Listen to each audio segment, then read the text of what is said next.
बजा दिया लोग।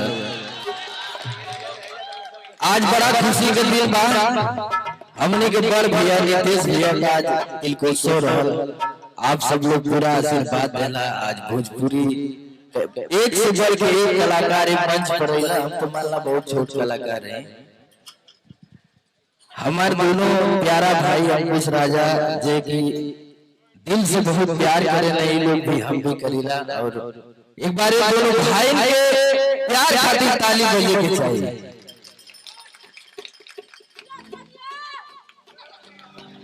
वाह जिया से कहाँ सुतला। गोल्डी भैया को प्रणाम है। पंकज दादा बनारसों चल के आगे लगा तब तो हम कहें कि वाह छोटू बाबा जी वाह जमीन पे आवा।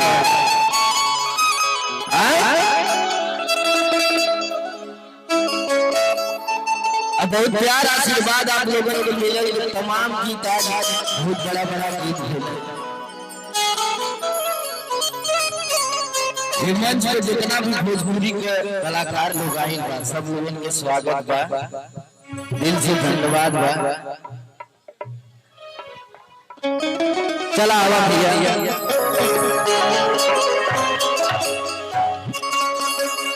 समय काफी हो गया बा, ज्यादा विलंब ना करे के डायरेक्ट मुद्दा पे आवे को भैया। हां डिंपल जी भी आए बारी, हम सोचे था कि थोड़ा सा आगे आइए। डिंपल जी आइए माना खाली भोले को करें करूंगा। एक बार ताली बजा दो तुम लोग के लिए, थोड़ा जोश आ जाए ना भैया। नींद आवत है अब जाग गई है ना भैया। कैसे जगिए जाना हुआ।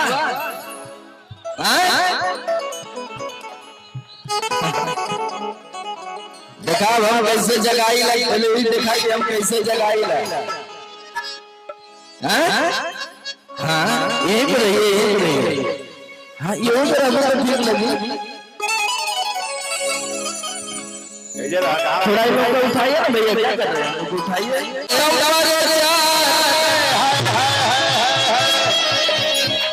अब हमें बढ़ा दिया लोग। आई जितना रहुआ समाज के लड़का हूँ हमारे साथ अध्यक्ष मैं है माला नितेश भैया का रोग, लेकिन अभी अध्यक्षी हमारी बरकरार है। हमारे साथ जितना भी लोग हुआ अपना आधार कार्ड जमा कराए के नॉमिनेशन करवा लिया। ठीक है चला अरे की रात भाजे सखिया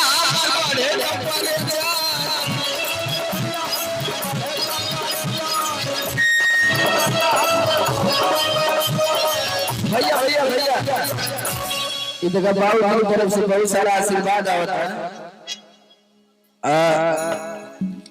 ये हमने के सौभाग्य के बात है कि घरे में कुछ सुनाओ, कुछ बताओ तो मौका मिला। नहीं तो रोज इधर उधर हमने के रहेला।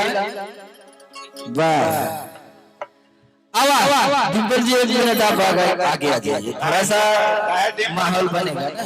डिंपल सिंपल में कह रहा था। हाँ आई भैया थाम लो उधर तब ना अच्छा लगे भैया। कैसे अरे की रात भर सैया हमर पढ़े संपरे जा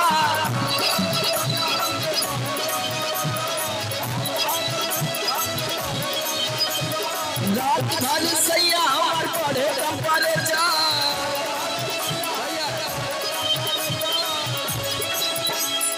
और थोड़ा टेम्पो बढ़ा लीजिए आप लोग, एकदम पावर में। ठीक है ना कि तू भरा वेला भरे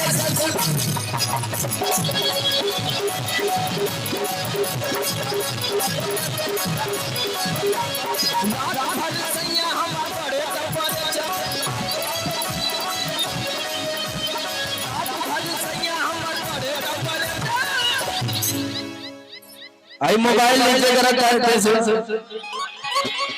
हाथ उठा के ताली बजा के तू थारा वेला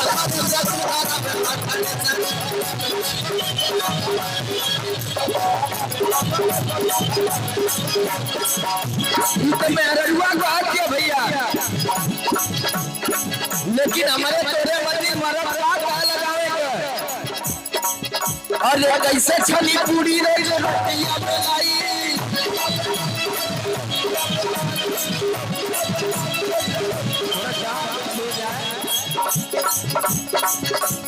खोल दो रोटी को जाके खोल दो थोड़ा डांस हो जाए ऐसे सूखा सूखा मजा ना हो चाहिए ना भैया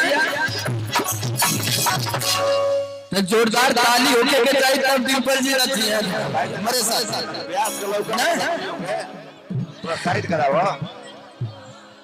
भैया आपके बहुत सारे फैन लोग हैं देखले हुआ ना भैया सबरंग अवार्ड वाला डांस हमारे साथ है ना चला आओ अरे की कैसे छली पूरी रोटिया बेलाई ये असली बात है गावे के है ना अब नचिया सब टेंशन मत लो कि कैसे छली पूरी रोटिया बेलाई और धना गेला नहीं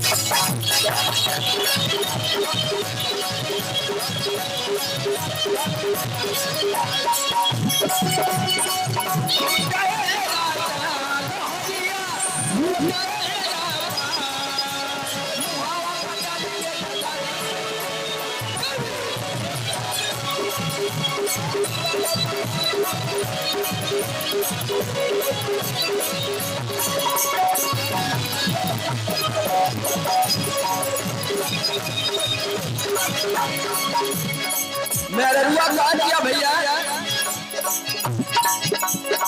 क्या कहते हैं जान जरा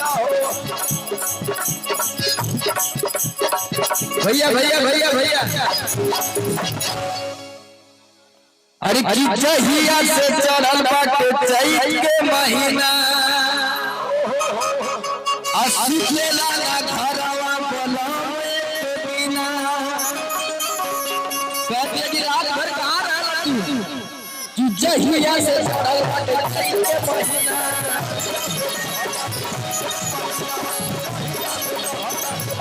असुले लाला घरवा बनावे बिना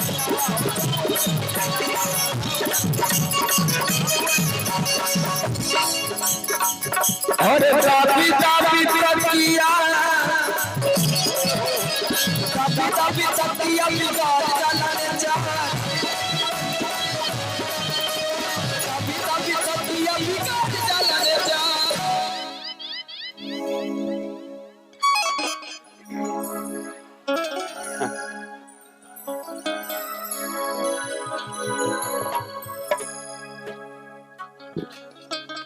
काय सांगर बैटरी और आगल हेलो हेलो तालियां बजत रहे के चाहिए ताली